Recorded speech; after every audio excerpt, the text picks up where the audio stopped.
Hello, everyone. We are just about 90 seconds in from starting our evening session of the event. So go ahead and grab what you need, grab your pen, grab a paper, grab your laptop so you can take notes, and we will get started here in just about a minute.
All right, everyone. Thank you all so much for being here tonight. We are so excited to have you. My name is Darla Bonk. I am the CEO and founder of Darla Bonk Consulting, and we are thrilled that you would join us this evening. And we are just ready to rock and roll tonight. Let me get this timer off of here for us, and then we can stop everything going from there. There we go. All right. Let me make sure I've got everybody on. We've got 4 different channels happening tonight, as well as what we had this morning, or I should say this afternoon. So let me just make sure everybody is able to see. And so I've got my folks on the various channels who are giving me a thumbs up that you can hear me, that you can see me, that you can see the screen. So just let me know, waiting for the last one. All right, awesome.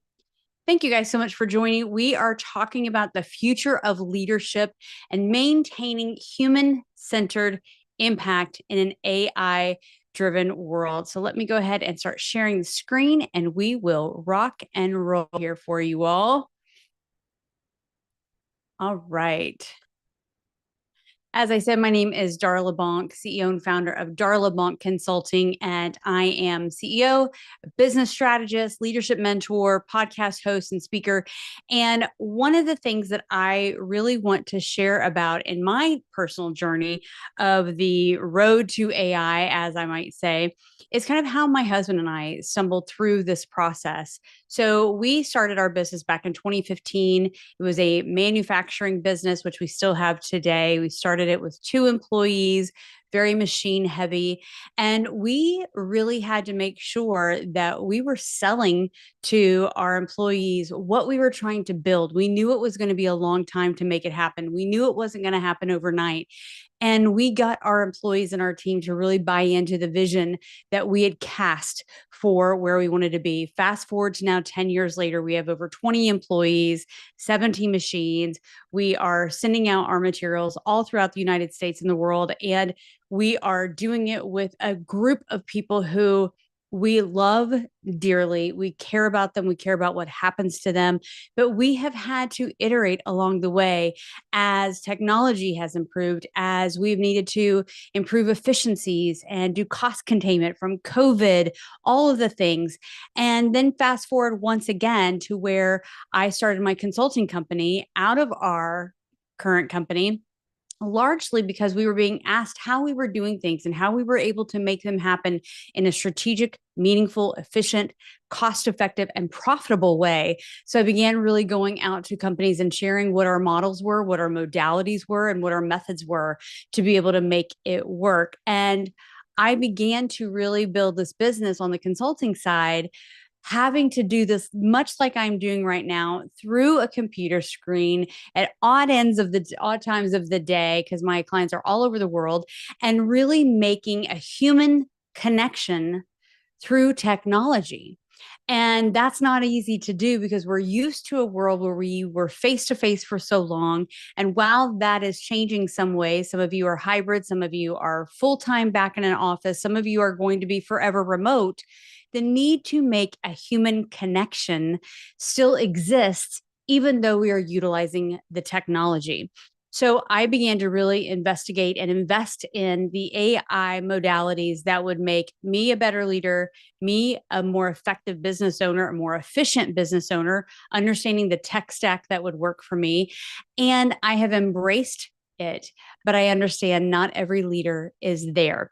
So that is what made me decide to create this webinar for you, for those of you who are a little bit timid or who are all in, but you're missing a little bit here and there. Let's bring it all together so that we can make sure that humans are at the center of the AI driven world. So thank you so much for being here. And I want to ask you, what are you hoping to learn today? What is one word that maybe is coming up to you when you think about leadership in the emerging AI world? Go ahead and put it in the chat. What do you hope to learn today? And what is one word that describes how you feel about leadership in the AI world? Scary, unknown, uncertain. Yeah, I get it. I get it. I get it. What do you hope to learn today? Building all that together, bringing it together. Yeah. We're going to talk through this today, and I'm going to give you a lot of data that's going to help you with understanding kind of where we are. We all know AI is here to stay, but what do I do with it? How do I operate in it? How do I own it? And how do I emerge a triumphant and confident leader? And so we're going to really talk through this here this evening. So when we think about where we're going to head through this 45 minutes, I want to just kind of give you a little bit of a roadmap of where we're going. We are going to talk about the great leadership paradox. Sounds like a much bigger deal than it is, but just hold tight with me. We're going to talk about the myth of the all knowing leader, the human leader compass, human capital, which is your greatest asset, as you all know, or you would not be here. And we're going to talk about your leadership evolution, which I hope will be the most challenging thing for you. When we're talking about the great leadership paradox, let's talk about what AI can do. AI can predict trends. AI can automate decisions. AI can analyze data, and it can shorten ideation time. Sometimes when we get in a mental block, we need to go to AI and kind of get some juices flowing, creative juices flowing. And it can even write or rephrase, and it can create from prompting as we all get better with promptings, right? But let's talk about what AI cannot do. It cannot penetrate the human experience, which is built on trust. It is built on empathy. It is built on courage. It is built on your ability to adapt as a leader. And it is built on your ability to resolve and to build in resilience. It is built on all of those things. And when we think about that, we can safely say that AI is never going to replace EQ and PQ. What do I mean by that? Your emotional intelligence and your positive intelligence. It is never going to be able to replace wisdom because it may spit out all kinds of data, but it's not going to spit out the wisdom that you need or the wisdom that you have from the years of experience that you've been through what you have been through, the people you have encountered, the conversations that you have had that couldn't be taught in a textbook, couldn't be inferred through an article that it read. And you have an ability to understand nuances and human judgment that AI is just not capable of doing. It may be able to have a baseline, but you're bringing the nuances to it. And you are understanding people and you understand their complexities. AI is just not there yet. So I want to ask you, what is one leadership trait that technology can never replace in your business? What is one leadership trait that technology can never replace in your business? Go ahead and put it in the chat. What is one leadership trait technology can never replace in your business?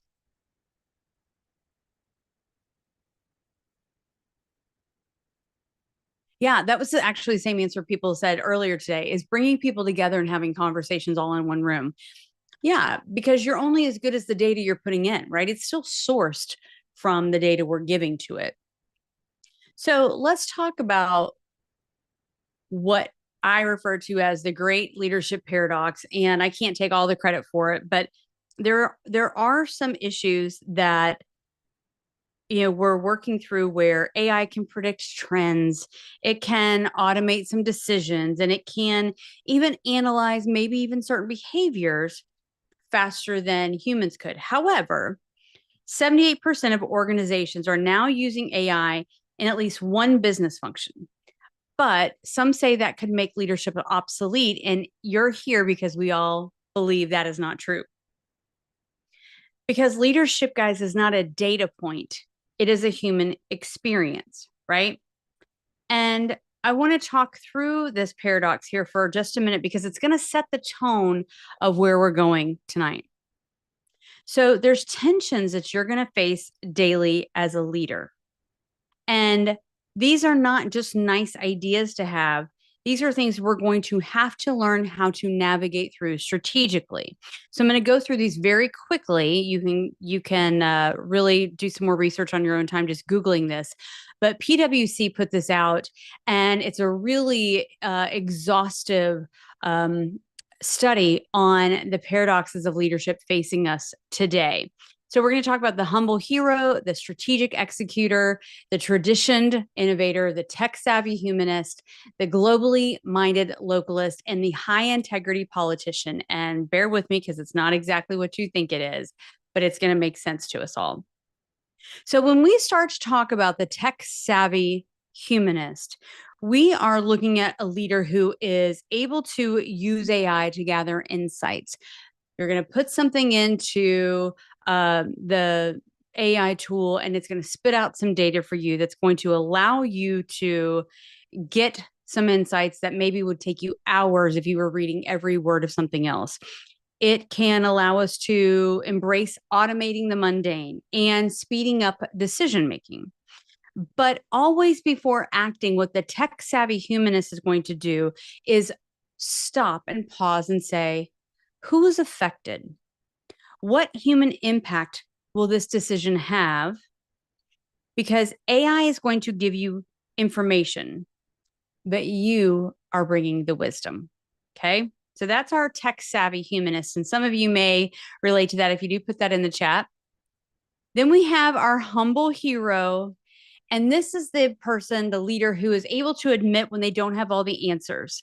And they might be able to use AI as a co pilot, but they're not going to use AI as a crutch because they still want to make sure their experiences, their knowledge, their wisdom is being brought to the table every time. They are willing to balance humility with the courage to decide, even when the data is incomplete and uncertain, because in this AI era, the bravest leaders are also the most teachable. I love the humble heroes. Then we have the strategic executor. They are willing to use AI to model long term scenarios, but they're willing to execute daily with human nuances taken into consideration. What is the employee capacity? What is the market mood? What are our client relationships telling us? What are we needing to do with this information? How do we need to adjust what that long term scenario could look like according to the AI modeling? Because AI can recommend what's logical, but only you can recommend what's wise. Okay. Then we've got our global minded localist, another one of my favorites. And these are the folks who are able to leverage the global AI trends and innovations, but they're able to customize those actions to the local culture, your local team dynamics, and your client base. The best leaders see globally, but they are able to act locally. Then we have our high integrity politician, and these are the folks who are able to stay transparent about how AI is being used in your decision making in the business. And they're also able to balance stakeholder needs, such as employees, clients, investors, regulators, what have you, because they understand that trust is built through clarity, not just through capability. And then we have our traditioned innovator. They are able to respect the legacy of the business while using AI tools to innovate processes and products and client experiences. They're willing to ask regularly what has to evolve in our business, but what needs to endure because that's what made our clients choose to do business with us in the first place. AI is able to rewrite processes, but only leaders can protect the purpose. Okay. So I want you to think about this of where can AI make me faster as a leader? How can it help my team? How can we make AI work for us? But then also think about where do I as a leader need to slow down and lead with empathy and intention, and as a result teach my team to do the same. Because this is how you guys are going to balance this paradox, not only once a year at some strategy retreat, but every single day with every decision that you are making. Because the leaders who are going to thrive in this new era are not the ones who choose between technology or humanity. They are the ones who integrate both wisely, humbly, and strategically. So that's setting the stage for where we're going. I want you to just kind of think about where you fall in line with those different leadership paradoxes. And maybe it changes from day to day based off whatever hat you have to wear, based off whatever client you're interacting with. But those are some really good ideas to get in your mind and situations to get in your mind about how we are approaching AI as the various leaders that we are. So let's talk about the myth of the all-knowing leader. The myth of the all-knowing leader. And if you're in my community, you know I kind of talked about this when I was promoting this webinar a few days ago. I talked about what I thought leadership meant and being all-knowing and being able to show up and have all the answers and being able to weigh in as soon as an executive leader was asking me a question, and being able to know how to handle every crisis and being the first to respond. And that experience humbled me tremendously, because what I realized, guys, is that I was missing out on being present in the room and hearing from everyone else and understanding that my colleagues and mentors and friends were also coming with a wealth of knowledge to the table. And I was missing out because I wanted to be heard before I was willing to hear. And now what I enjoy doing is seeking first to understand before I am asking to be understood, because there is a wealth of knowledge you can learn by sitting back and being present in the room and absorbing what everyone else is saying, because you're able to take it all in and learn how to respond versus react, which is a game changer as a leader, because leadership today is not about knowing everything. It is about asking better questions. It is about evolving, and it is about listening. So it's even about something more complex as a leader as well. It's not just you. It is about understanding the dynamics of the team that you are leading or that your leadership team is leading. For example, we have to learn how to blend multi-generational wisdom and tech innovation, right? Because you've got these baby boomers who are these old school ways of working. They're bringing their expertise, but it is also as much about the loyalty to the company, the loyalty to the leader, right? Then you have your Gen Xer. I am one, so I can say this. We are bringing independence. We are bringing, skepticism. We are bringing strategy and pragmatism. And then you've got your millennials who are bringing purpose. They want purpose. They're looking for balance. They're looking for guidance, right?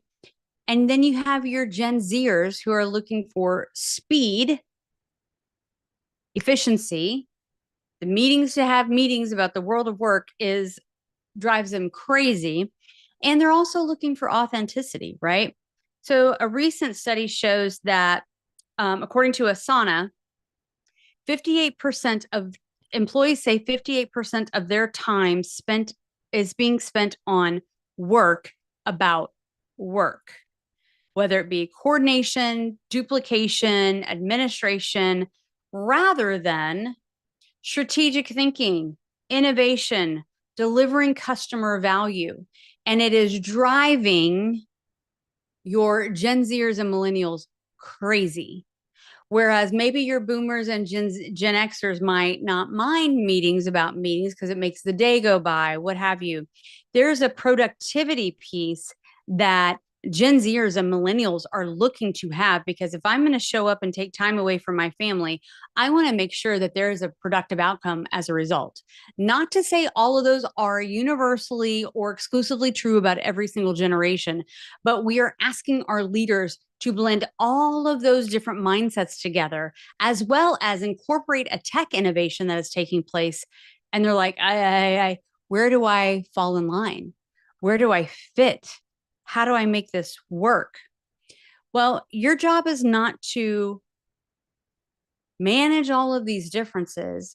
Your job as the leader is to harness them, because AI knows data, but you know your people.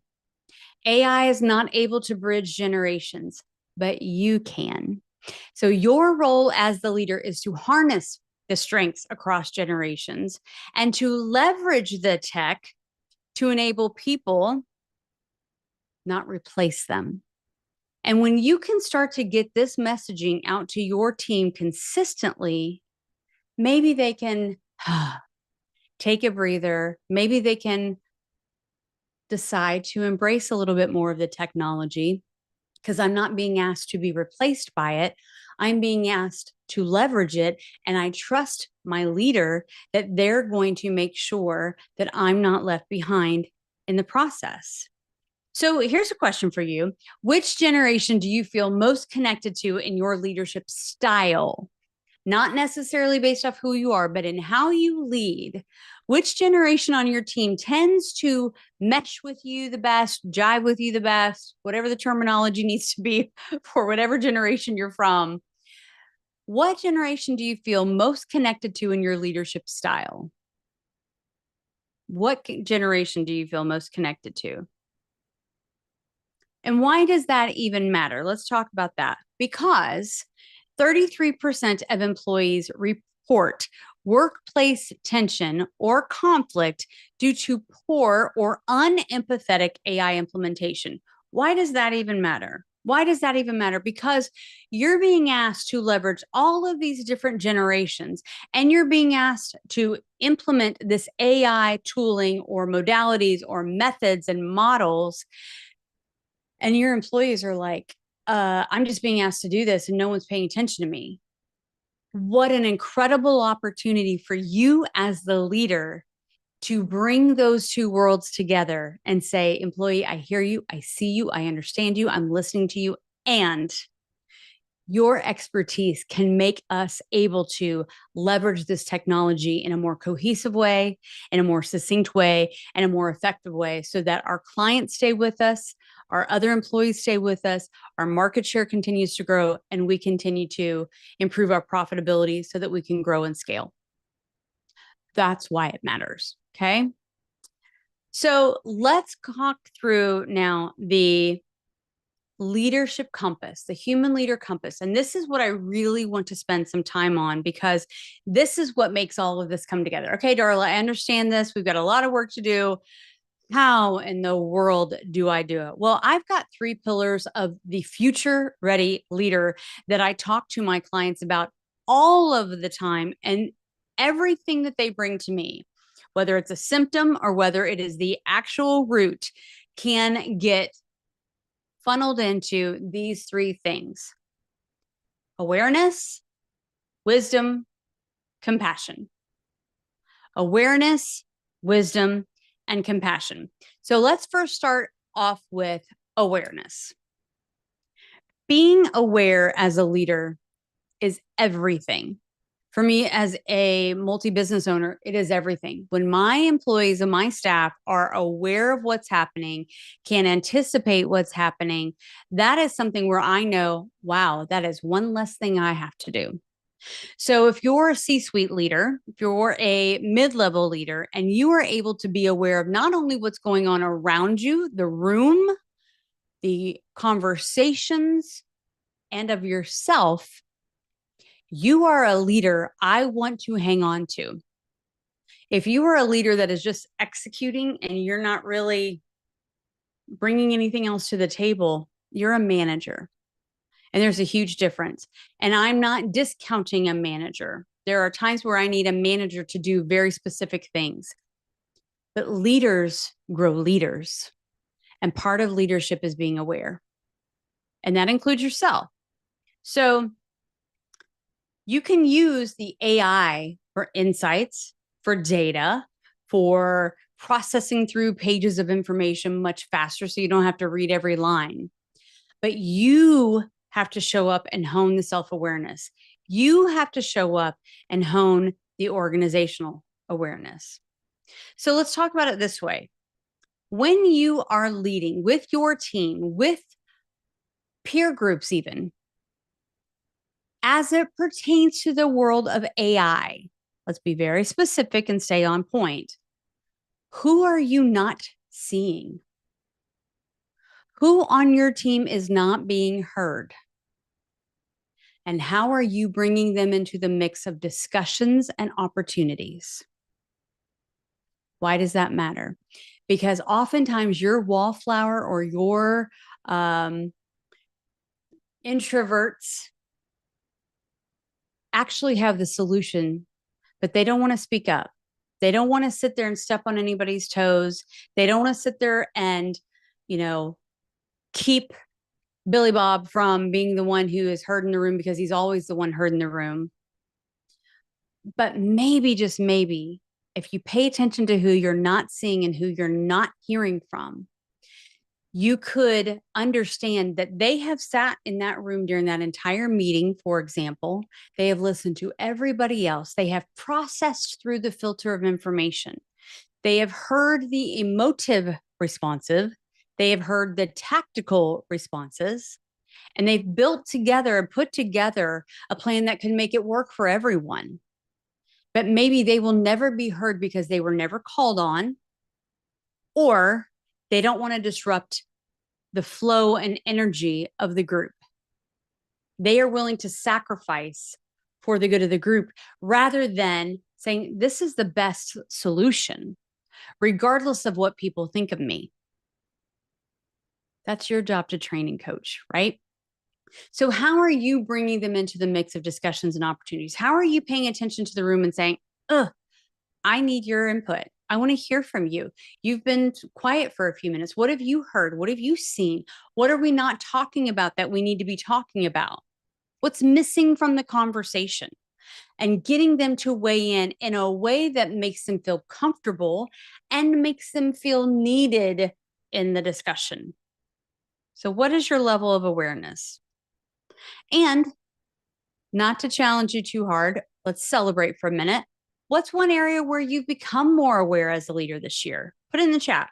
What's one area where you have become more aware as a leader this year? Put it in the chat.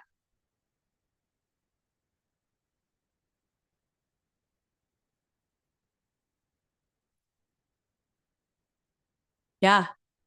Yeah, those are great responses. And understanding that the responses may change. Your ability to become more aware with what your boss is asking you, your ability to become more aware of, hey, you know what? My employee who usually is able to keep everything at bay is a little bit more short, is a little bit more reactive.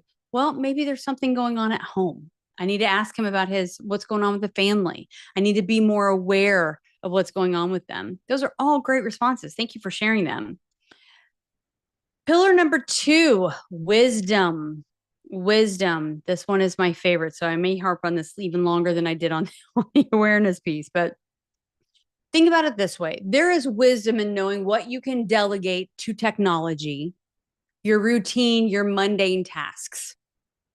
But you need to know how to apply your energy to strategy and to vision and to long-term impact, because that's where your real-time experiences, your human experiences will far outweigh, outlast, outcompete AI all day long and twice on Sunday. And I will take that argument to the grave.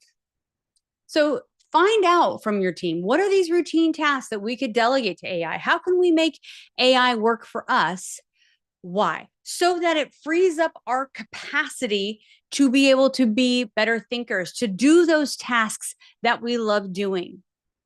The CEO of NVIDIA, Jensen Huang, and his partner, I forget who he was, talked about, and maybe I've already mentioned this, talked about how much they love being able to create the environment and the culture and the work opportunity for those folks that they have hired who are geniuses, who could not do what they do anywhere else on the planet except at NVIDIA. I had the opportunity to attend an event that they were both at live, and it was mesmerizing. But they talked about the beauty in, as we talk about sometimes as leaders, removing the obstacles out of your way so your people can do that which you were hired them to do. But they came at it from a standpoint of, these folks are geniuses and they were put on this earth to do very specific things. And I want to create that environment and culture where they get to do that. They get to create beautiful, amazing things. And they wouldn't have that opportunity any other way. And so I think that's a really great way to look at this of, how can you remove the mundane out of your people's way through AI so that you can create greater capacity for them to apply their energy to strategy and to vision and to making long-term impacts. So here's a thing to think about.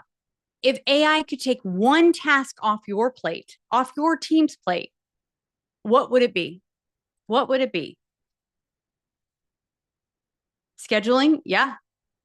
There's a lot of AI tools that can do that for you. Yeah, absolutely. Reading through pages of data. Absolutely. Nobody's saying you have to keep reading 400 pages every week of data just so you can be up to the minute. But it's what you do with that data, right? Absolutely. Absolutely. Pillar number 3, compassion. Compassion. And I think this is probably the most compelling of all of them, all of these pillars, because data is going to tell you the what. What are people doing? What are people talking about? What are people searching? What are people looking for? What can I do with this? Give me a 30-day plan to execute whatever based off a prompt. The data can tell you what, but your ability as a human to have the empathy and compassion is going to tell you why. Why do your people need X? Why do your clients need this? Why is that important? Why would that matter? How can that change the trajectory of your client's business? How can that change the trajectory of your business? How can that change what your employees get excited about when they come to work? The why is not always told in the data. Let the AI tell you the what, but don't forget you need to keep at the forefront the why. Why is your business in business?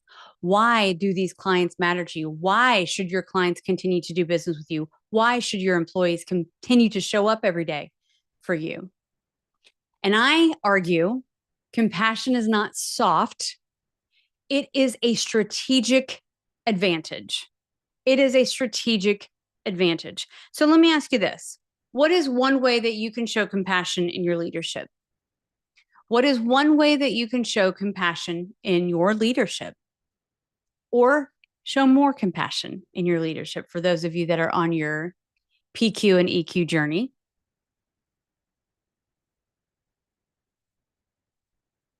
Yeah, stop and listen. Stop by my employees' cubes and ask them how they're doing. Yeah. Ask them how I can support them and what their role is. Absolutely. Great answers. Love them. Love them. Absolutely. Because here's the thing to keep in mind, guys. Technology is going to accelerate, but humans are the ones that are going to innovate. Humans are the ones that are going to innovate. And 92% of employees believe showing empathy actually advances retention, because when employees feel valued and recognized, they exhibit higher job satisfaction and motivation, which directly supports innovation and problem-solving efforts. So the data speaks for themselves. When your employees feel cared for, let me go back here, and feel like you care about them and you're compassionate towards them, it is a strategic advantage. It is a strategic advantage because it allows them to feel safe, to innovate, and to problem solve because they know it is not just about what I can do for this company. It is also how we together integrate between the company and myself as an employee. Long old school adage, you take care of your employees, you invest in them, you serve them well, you show them that they matter, they will take care of your company. It's a lot more nuanced than it used to be, but that old adage still holds true because human capital is your greatest asset, right? So what is your greatest leadership focus right now?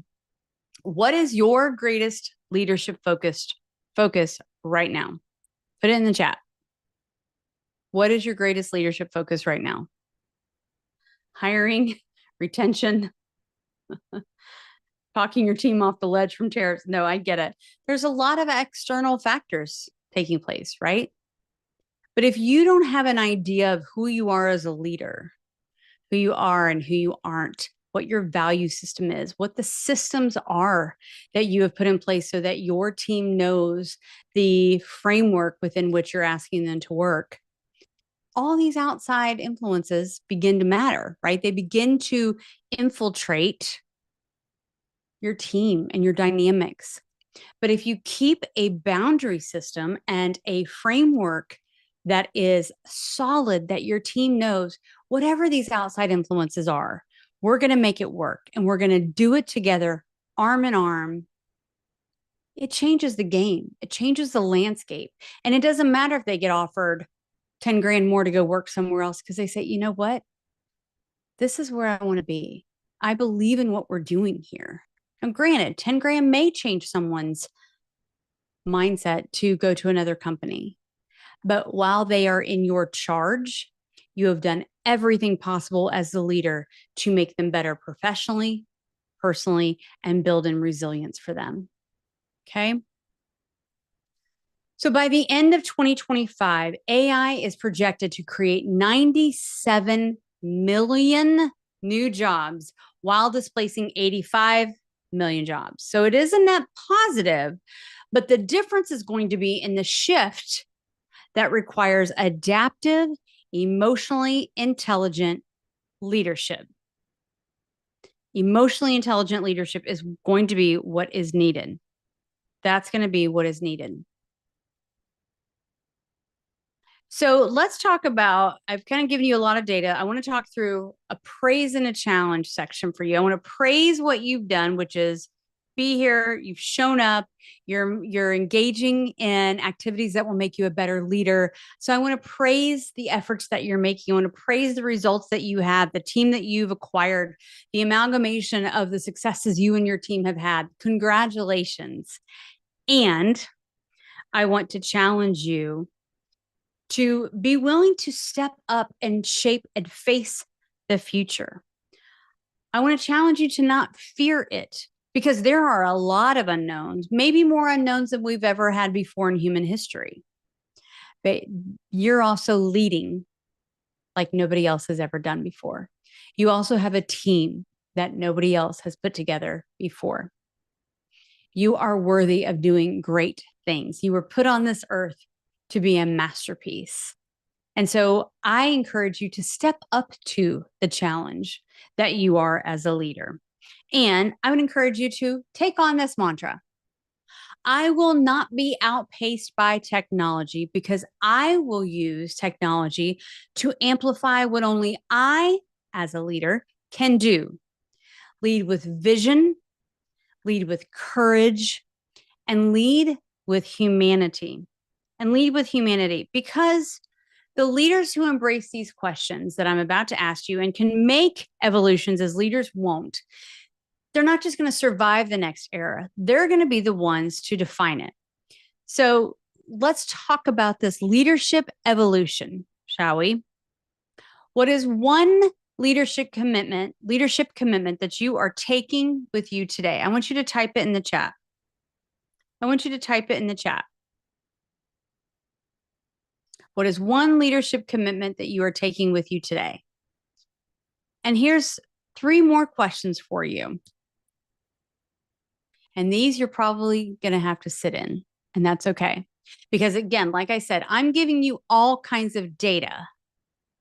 But as leaders, I don't want to just continue to tell you what to think. I'm trying to sit here and tell you how to think and coach you how to think and make you think it differently about the data that comes across your desk every day. So, where will you increase your awareness and your leadership today? With yourself, with your team, with the world around you? Where will you apply more wisdom in decision making? And how will you lead with greater compassion, knowing that is your greatest strength? Where will you increase your self awareness in your leadership today? Where will you apply more wisdom in your decision making? And how will you lead with greater compassion, knowing it is your single most greatest strength?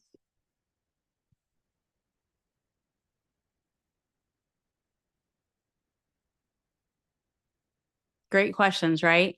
And it's okay to sit in it. It's okay to sit in it. You know what? I'm not sure. Maybe it's something you need to go journal. Maybe it's something you need to go and just do a audio recording of and thinking through. Maybe you need to sit there and map it out on a flow chart of self-awareness. What are the things that I do right with self-awareness? What are the opportunities that I have? Where do I show wisdom? Where do I show compassion? Where do I need to show more compassion? That's what makes the leaders good to great, when you're willing to ask yourself the questions so that other people don't. Because as long as there is breath in your body, my friend, you have the power to adapt and to grow and to impact lives, because it is not about influence. It is about impact as a leader. And it is not about leadership. It is about legacy. And AI might change the rules, but you can always write the story. All right, guys, thank you so much for being on tonight. I appreciate this. I'm going to let this be available to you. So if this is something that you want to have access to share with your teams, please just reach out to me. You can scan the QR code. You can reach out to me. Please connect with me via LinkedIn. That's where I'm usually at the most. LinkedIn, Facebook, Instagram, you'll see all of that. You can email me at darla@darlabonk.com. I'm getting ready to do a 6-week mini mastermind with leadership, women who are in leadership in various roles throughout their company. Would love for you or your teams to be involved with that. And I'll get you all of that information. But thank you so much for participating this evening. I really appreciate that. And if you have any questions or want to dive into where I got some of this feedback or information or resources, please let me know and be happy to send you a copy of all of these articles. All right, guys, thank you so much. Make it a great day, and we will talk.